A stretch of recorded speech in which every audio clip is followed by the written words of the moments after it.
Oke, baik. Gimana kabarnya hari ini sehat ya? Alhamdulillah. Alhamdulillah.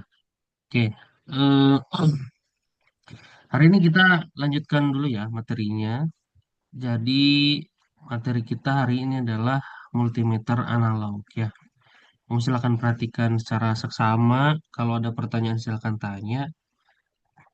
Kemudian kalau kamu sekarang lagi menggunakan laptop, ya kamu siapkan nanti wokuinya ya. Oke, kita bahas dulu tentang multimeter analog karena beberapa minggu lagi kita akan ada UTS ya. Jadi kita akan kebut saja. Kamu juga perlu menyiapkan beberapa ide ya untuk melakukan pengukuran nanti atau simulasi menggunakan Wokwi. Jadi kamu dipersiapkan dari sekarang tolong ya. Oke. Nah, saya bahas dulu materinya tentang multimeter analog ya.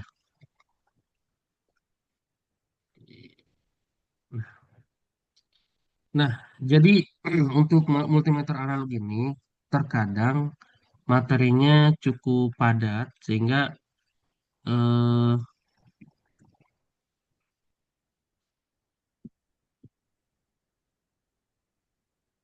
jadi biasanya untuk materi UTS ataupun soal-soal UTS biasanya diambil dari mata kuliah, bukan mata kuliah, dari materi yang ini ya, dari multimeter analog. Jadi tolong kamu perhatikan ya.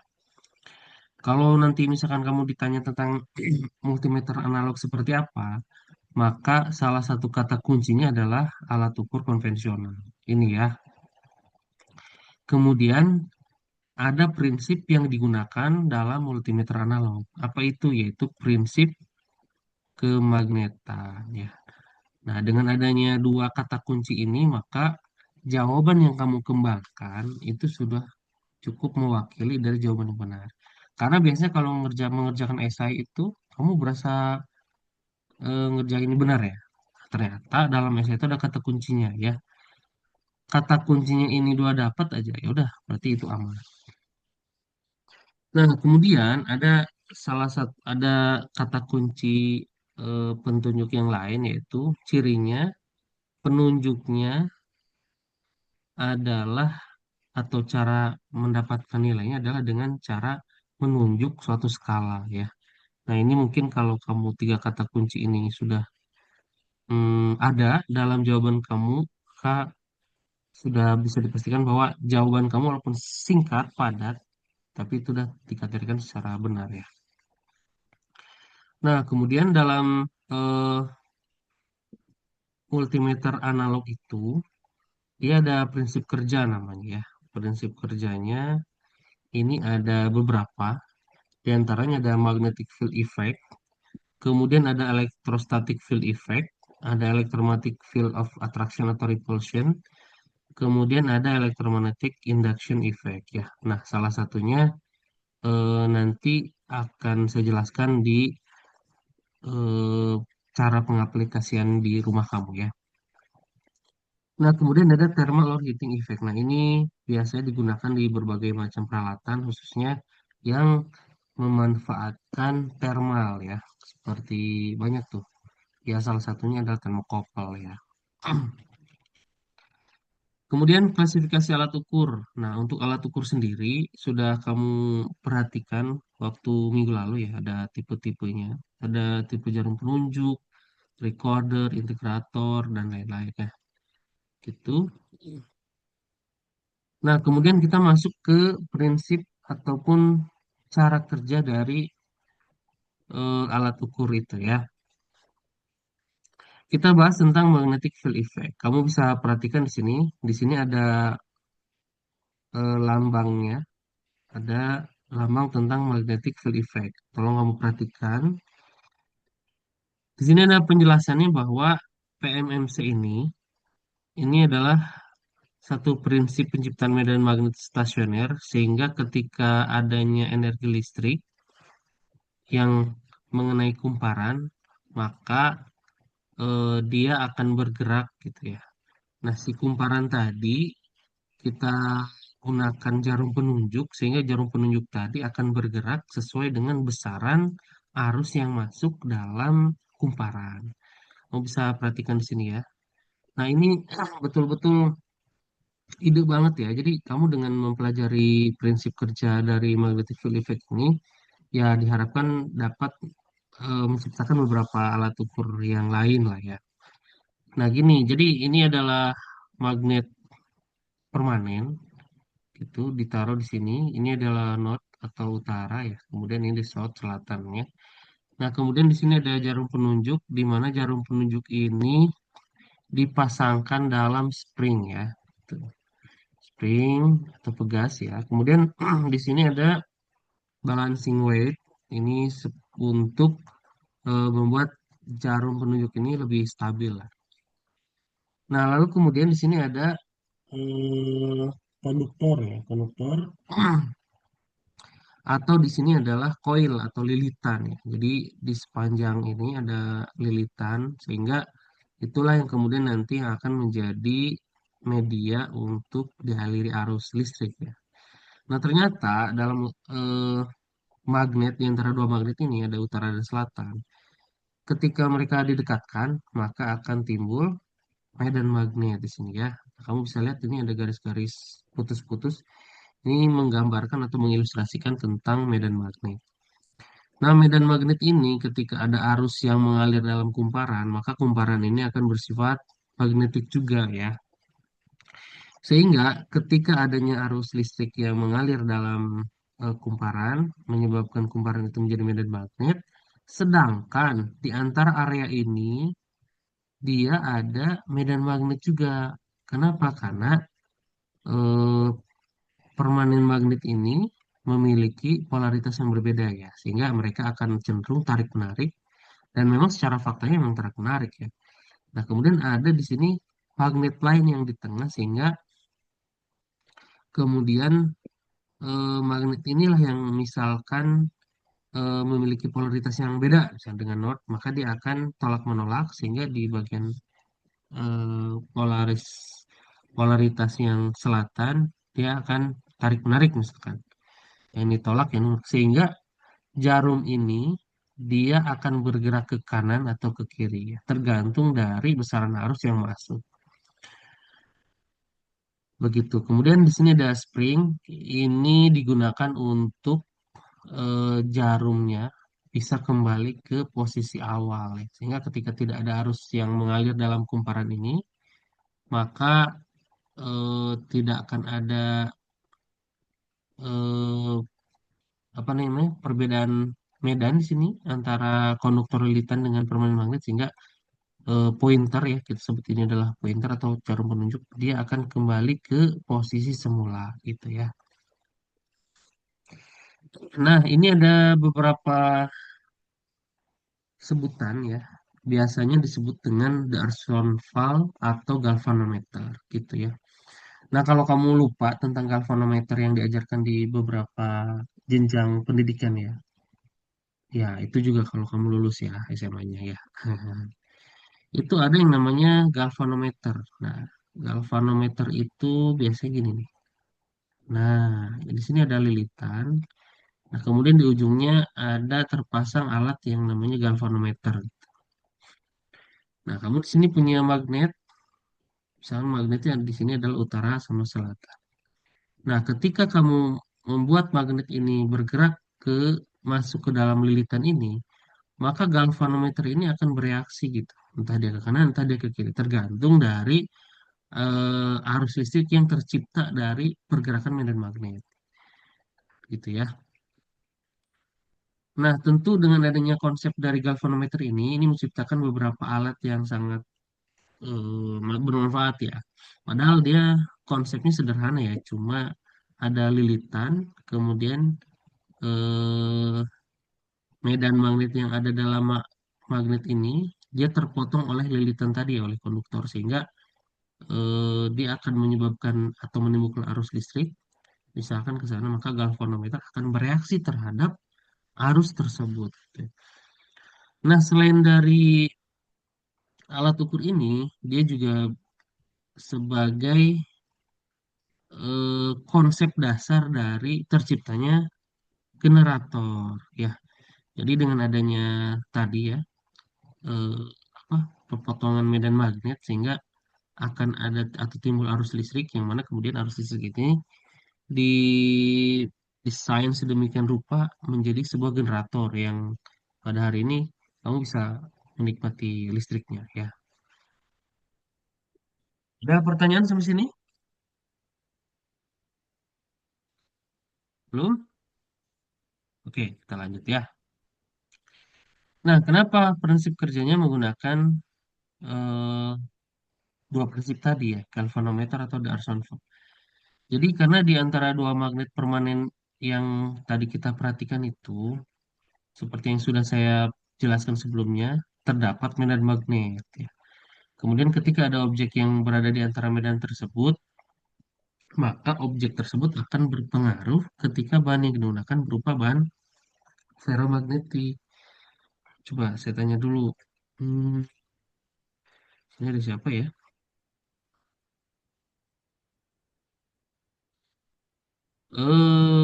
Tufail. Tufail ada Tufail.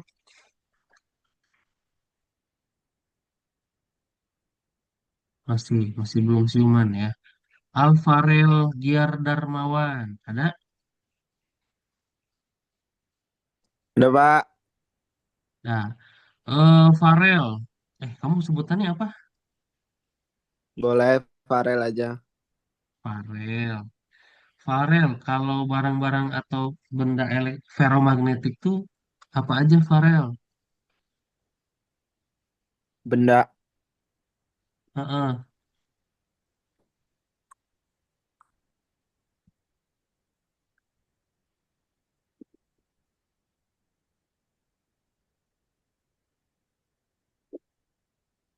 Aduh, kemana nih Farel?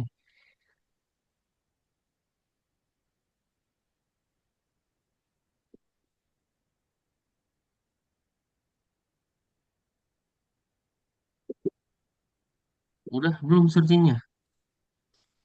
Ya, jangan dipindah-pindah, guys.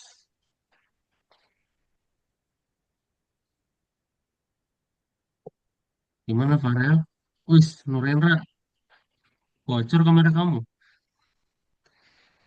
Pakai celananya itu.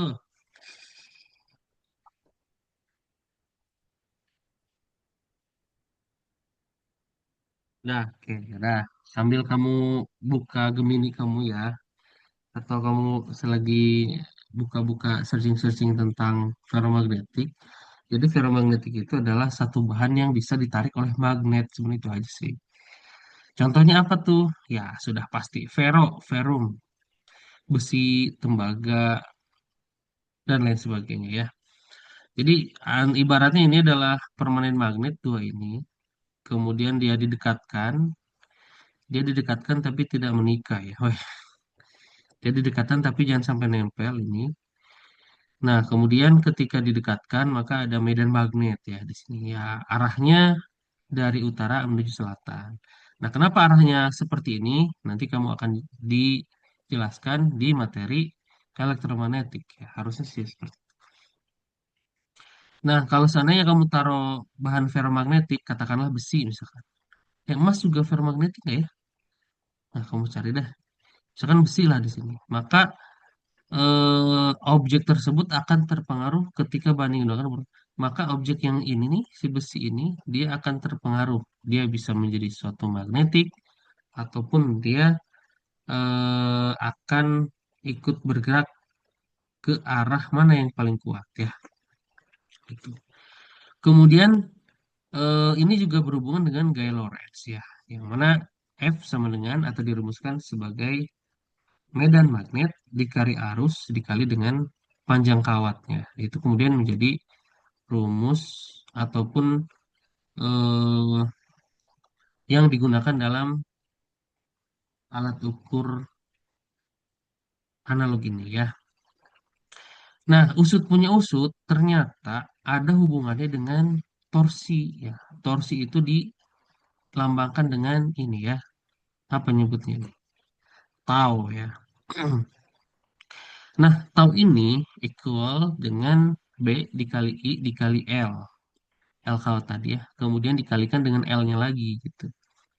Nah, dari formula ini kita dapat menarik kesimpulan bahwa hubungan antara torsi dan nilai arus adalah sebanding lurus atau berbanding lurus. Nah, ini juga saya baru paham sekarang ya. Kenapa ketika arusnya itu dinaikkan, maka torsinya semakin besar. Contohnya kamu kalau punya motor listrik ya, motor listrik atau mobil listrik Tesla lah. Ya, mudah-mudahan kamu bisa kebeli dalam jangka waktu besok lah. Nah, kalau kamu punya Tesla ataupun motor listrik yang ada di rumah, ketika gas, kalau itu gas bukan ya? Jadinya oke gas, bukan. Jadi ketika arusnya kamu naikkan, maka dia akan bergerak dengan kuat gitu. Nah, itu biasanya dipengaruhi oleh torsi, sehingga torsi berbanding lurus dengan arus. Artinya, ketika alat ukur analog itu tadi memiliki atau dimasukkan ataupun mengukur arus yang besar, maka torsi dalam rotasi si jarum pelat tadi dia akan bergerak dengan lebih ke kanan karena dia memiliki daya gerak yang kuat gitu ya. Sehingga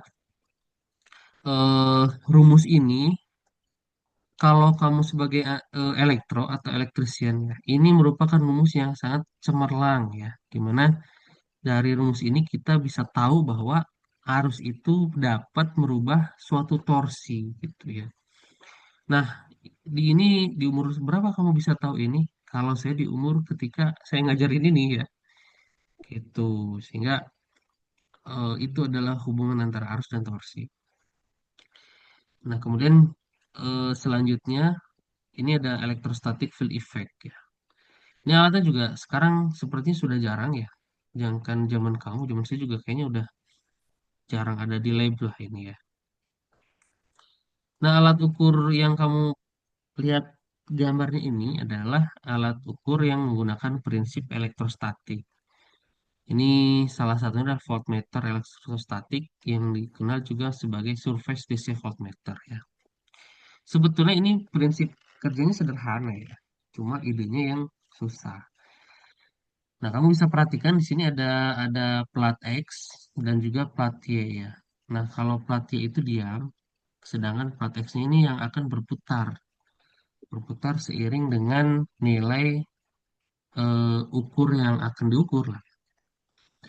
Nah, kedua plat ini memiliki jumlah muatan yang sama ketika dilakukan pengukuran, hanya polaritasnya yang berbeda. Kalau misalkan X-nya positif, maka yang plat Y-nya negatif. Tapi muatannya berapa sama nggak sama? Misalkan di sini ada 50 kolom, maka di bawah juga sama 50 kolom nih. Sehingga dengan adanya perbedaan muatan atau polaritas muatan tadi, dia akan menyebabkan eh, plat X dan Y ini bisa mengalami tolak menolak atau tarik menarik gitu ya. Kemudian alat ukur analog selanjutnya ini adalah electromagnetic field of attraction atau repulsion ya. Ini cek nih maksudnya ya. Memang perasaan banyak tipenya ya. Ya memang karena saya ngetik sendiri ya. Jadi alat ukur yang menggunakan prinsip electromagnetic field ini hampir sama dengan PMMC atau yang sebelumnya yang telah saya jelaskan ya. Cuma di sini ada satu perbedaannya ya. Coil yang digunakan, kalau tadi kan menggunakan permanen magnet ya. Nah, dalam alat yang menggunakan prinsip kerja field of attraction ini atau repulsion ini, dia tidak menggunakan permanen magnet, tapi menggunakan kumparan atau lilitan, di mana ketika kamu aliri arus, maka dia akan menyebar ke semua lilitan ini dan juga dia akan menyebabkan medan magnet atau akan terbentuk magnet lah. Jadi kalau misalkan dia tidak ada arus stimultannya, stimulusnya, maka ya dia kumparan biasa. Nah, baru setelah adanya arus stimulasi ke kumparan tadi, sehingga dia menyebabkan jadi medan magnet dan berubah jadi magnet, maka kamu sudah siap untuk melakukan pengukuran dengan prinsip kerja alat ini, gitu ya. Tuh. Nah, kemudian ini tidak jauh beda. Di sini ada spring. ada spring, kemudian ada pivot, ada pointernya di sini, gitu ya. Sehingga dengan adanya arus atau aliran arus tadi, dia akan menyebabkan pointer bergerak ke arah kanan. Selanjutnya ada electromagnetic induction effect. Nah, ini banyak sekali aplikasinya. Jadi, tolong kamu perhatikan baik-baik karena saya akan memberikan ini dengan sangat cepat ya. Karena ini berhubungan dengan energi yang kamu gunakan. Nah, jadi dalam ilustrasi prinsip kerja alat ukur yang kamu lihat di sini adalah platnya ya. Jadi ada plat lingkaran gitu, tapi posisinya dia diletakkan di lantai misalnya. Kan horizontal tuh, maka dia terlihatnya cuma flat aja gini. Nah, ini menggunakan prinsip induksi. Jadi semakin besar arus yang masuk, maka induksi yang terjadi dalam alat ini dia akan memiliki medan magnet yang kuat, gitu. Sehingga adanya proses tadi menyebabkan piringan ini berputar dengan cepat. Itulah yang menyebabkan kamu eh, memiliki tagihan cukup besar ketika kamu menggunakan semua perangkat elektronik yang kamu gunakan ketika menggunakan alat ukur ini. Nah, secara gamblang alat ukur ini salah satu contohnya adalah KWH meter ya. KWH meter lama.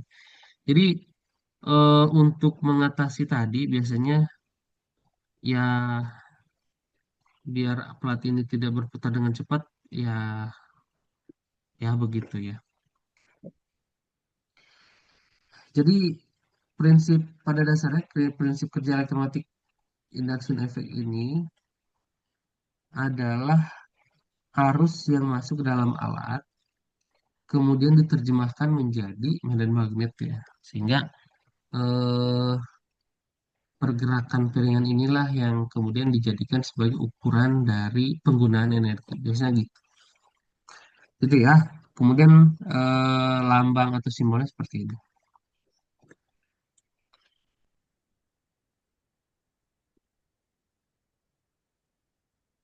Ini katanya kelihatan nggak ya?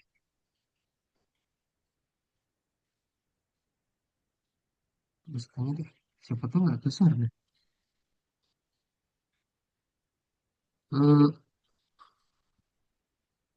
Sahel kelihatan nggak PPT-nya?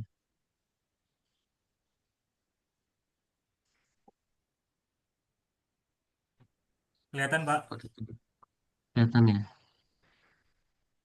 Ya oke. Nah, yang terakhir adalah thermal or heating effect. Sebenarnya ini digunakan atau pembahasan ini di bagian terakhir ya di sensor elektronik. Cuma karena memang ini ada hubungan dengan prinsip kerja alat ukur, jadi ini saya bahas di sini. Jadi alat ukur thermal or heating effect ini adalah alat ukur yang memanfaatkan prinsip kerja ataupun titik panas lah ya. Jadi ya kita sudah mengenal tentang termokapel ini. Jadi ini digunakan untuk atau sebagai prinsip kerja sensor, yaitu sensor suhu ya. Jadi pada umumnya sensor ini yang deteksinya adalah suhu atau perbedaan suhunya ya terhadap logam konduktor yang digunakan. Nah, akibat adanya efek ini, maka secara familiar ini disebut dengan termoelektrik. Ini sedikit ilustrasinya ya. Jadi ada dua buah konduktor yang berbeda, namun titik panas atau titik didihnya itu dia ada yang berbeda ya. Sehingga ketika junction ini dikasih panas, maka untuk konduktor satu dia kurvanya naik, kemudian untuk konduktor 2 dia tetap. Nah, kemudian ketika ada perbedaan tegangan tadi antara logam satu dan logam 2, maka timbul beda tegangan atau beda potensial. Nah, beda potensial inilah yang kemudian menjadi salah satu tanda pembacaan dalam sensor, gitu ya. Sama. Yang mau ditanyakan? Ada?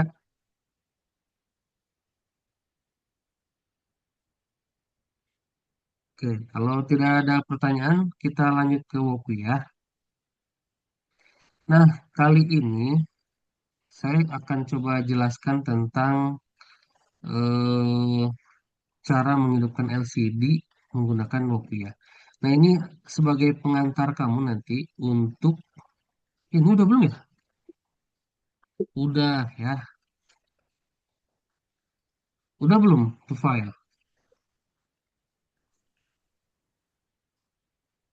Udah ya, udah ada tugasnya ya? Udah Pak, tugas 3 Pak. Ah, udah. Hmm, karena ini udah, maka kita samakan dengan kelas lain ya. Ini pembacaan tentang ultrasonik lah. Nah, ini sudah saya berikan gambarannya ya. Ini udah saya bikin dari awal-awal ya, banyak ya. Oke, bisa kamu gunakan Arduino atau bisa gunakan SP32. Nah, ini adalah HCSR04. Kamu bisa dapatkan di sini ya. Nah, banyak tuh. Ada gas, ada DAT22, ada Pak, oh, maaf. ini. Ya. Nah, mereka tuh ada Eh, 3 pin, ada 4 pin ya. Kenapa Raffi kamu nanya? ini layarnya yang lain udah masih PPT atau gimana Pak ya? Karena Belum belum sih. keganti Pak, masih PPT. Nah, betul, betul. Masih Baik, PPT. makasih, makasih. Ya, ini udah Iya 10 Pak. menit lagi.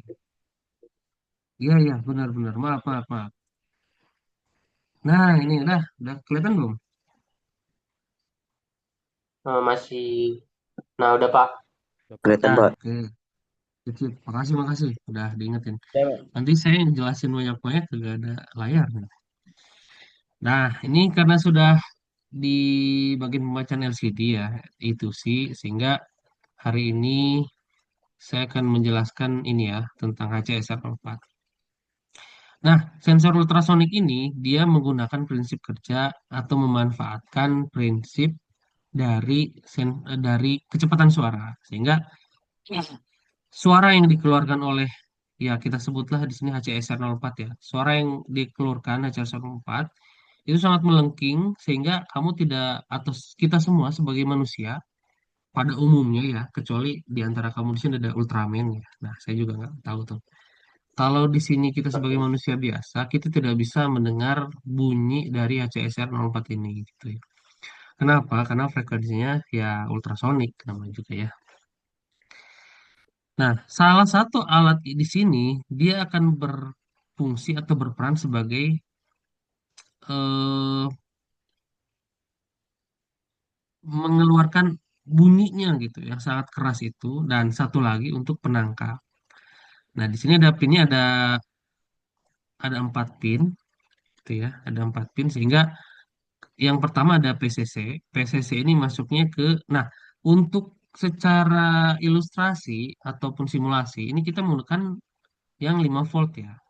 Tapi kalau kamu nanti secara real di lapangan, ya kamu gunakan yang 3 volt. Nah, gitu ya. Nah, ini biasanya 3 volt. Nah, ini triknya ini kita pasangkan di 12. Kemudian yang echo ini kita pasangkan di 14. Kemudian yang GND, ya ini sudah saya jumper ya. GND masukkan ke GND. Nah, itu aja untuk assembly-nya. Jangan lupa kamu gunakan ini ya, breadboard-nya. Soalnya nanti projectnya nggak cuma satu ya, karena ada banyak nanti di sini. Nah, kamu lihat ke eh, programnya di sini. Pertama saya define dulu triknya. Ini adalah pinnya 12. Kemudian echo-nya ini adalah di pin 14. Nah, triknya ini adalah suatu trigger yang bagian trig ini dia menghasilkan suara ultrasoniknya. Sehingga kita deklarasikan bahwa trig ini adalah sebuah output ya. Nah, echo-nya dia penerimanya, penerima dari suara yang dihasilkan oleh trignya. Sehingga di sini echo atau pin 14 yang tadi itu adalah sebagai input. Nah, kemudian untuk serial begin kamu pakai yang 115.200 atau kamu juga boleh yang pakai 9600 terserah ya. Yang penting tampil. Nah, kemudian eh, kamu nyalakan, ini kan nyala mati sebelumnya ya, agar terdengar oleh si echo-nya. Maka pertama kita nyalakan dulu si trignya, ini delaynya kecil sekali ya, 2 mikrosecond ya. Kemudian kita pertama kita matikan, yang kedua kita nyalakan. Ini agak lebih panjang durasinya, cuma 10 sebetulnya, mikro mikro. Nah, kemudian setelah itu triknya kita matikan lagi. Nah, adanya ketiga eh, cara pembunyian ini akan menyebabkan beberapa pembacaan ya. Di sini kita gunakan, nah ini yang untuk warna hitam-hitam ini kamu bisa gunakan kata lain ya. Misalkan ini kan durasi ya. Bisa kamu pilih waktu ataupun tahun dan lain sebagainya lah.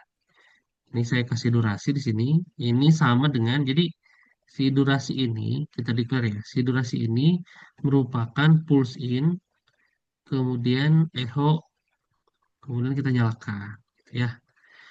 Nah, kemudian kita juga ingin mengetahui jarak itu sebenarnya kayak gimana ya. Jarak di sini sama dengan durasi dikali dengan 0,0343. Nah, angka ini bukan ngarang ya. Angka ini kalau kamu cari adalah angka di mana ini merupakan kecepatan suara 343. Kemudian dibagi dua. Loh, kok dibagi dua? Ini merupakan rumus untuk mencari jarak dari sonar katanya, atau ultrasonik dengan cara memantul ya. Jadi kalau misalkan sonar itu sudah ditembakkan ke bawah, dia akan mantul lagi ke atas. Nah, kalau misalkan dia tidak dibagi dua, artinya jaraknya itu adalah langsung 2 kali ya. Sehingga kita bagi dengan, seharusnya dikalikan dengan setengah ya. Nah, ini dibagi dua. Nah, ini adalah rumus untuk mencari jarak suatu pengukuran dari ultrasonik atau sonar ya. Nah, setelah ini kamu sudah dapatkan, sudah tulis, jangan lupa titik komanya ya. Lalu kemudian nanti kita harus melihat berapa jarak yang dia baca. Kan kamu gunakan eh, serial monitor yang ada di Woki-nya. Ini serial.print non ya. Jarak ini ln ya. Kemudian kita kasih delay sebanyak 500 dalam penampilannya. Gitu. Nah, tumben cepet ya. Wah, ada apa ini? Loh, tadi delay. Nah, ini ya. Jadi terbacanya 403. Cara kamu mengukurnya gimana? Nah, ini ya. Tinggal kamu klik aja di sini. Misalkan jaraknya segini, maka dia akan terbaca sebanyak itu senilai 95. Kalau kamu klik lagi di sini 256, maka 200 loh. Beda 258. Gak apa-apa, gak apa-apa. Begitu teman-teman semuanya. Ada yang mau ditanyakan?